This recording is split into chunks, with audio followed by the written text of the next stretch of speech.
Good morning, Ian Crouch with your 8:30 Hunter News update. Video footage obtained from the wreckage of a helicopter which crashed near Hawk's Nest last year shows the aircraft breaking up in mid-air before plummeting into the water.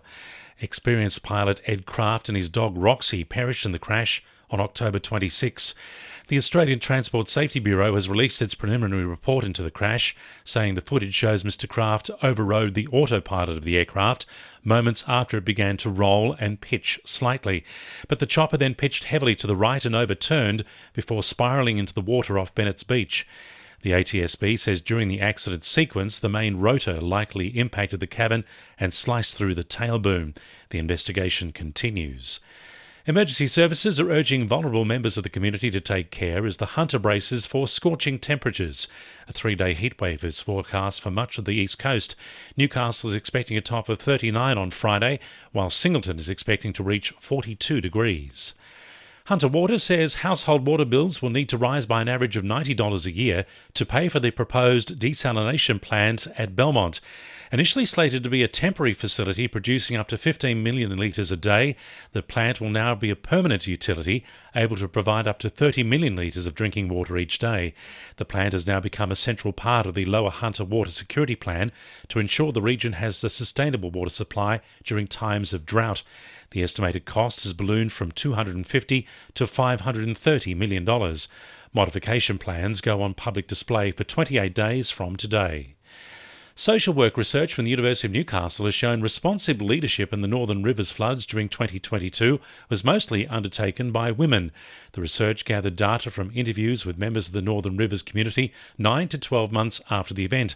Associate Professor Wendy Foote says women provide critical community support after crisis hits. The relationship between women who are volunteers and who head up NGOs and social workers and government really needs to be developed so that government can utilise the assets that are there in the community. And often that's a difficult thing because government is structured in a different way. Police are appealing for information after a teenager was assaulted and robbed at Medowie.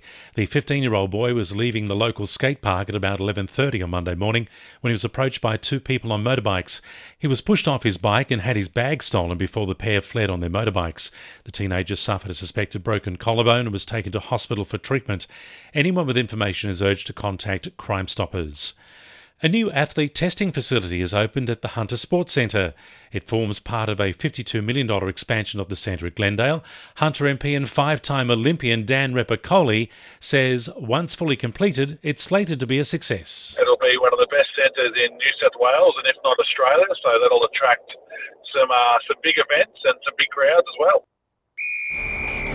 2NURFM Sport. Jets go captain Carl Jenkinson was subbed off early in the Jets' 3-1 win against Brisbane last night. Coach Rob Stanton says Jenkinson suffered a groin injury 8 minutes into the match. I feel for him, to be honest, because he looked ready to go and he deserved his start. But you know what, he'll come back. I told him, he can get back really quick and get back in and get another chance. Newcastle track runner Gemma Pollard is in the mix for the World Athletics Under-20s Championships. Pollard posted winning qualifying times in the 200 and 400 metre races at the New South Wales Country Championships last weekend in Wollongong. Hamilton Wickham will play in tonight's T20 Summer Bash final rematch against Charlestown following a miraculous win on Sunday.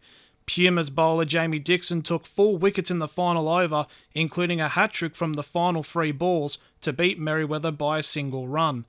And Knights coach Adam O'Brien has welcomed the competition for positions as next month's pre-season matches get closer. That's sport. I'm Jessie Dennett. And the winning numbers in Oz Lotto are 2, 15, 18, 20, 26, 27 and 44. And the supplementaries are 1, 10 and 42. And now you're up to date with the latest 2NURFM Hunter News.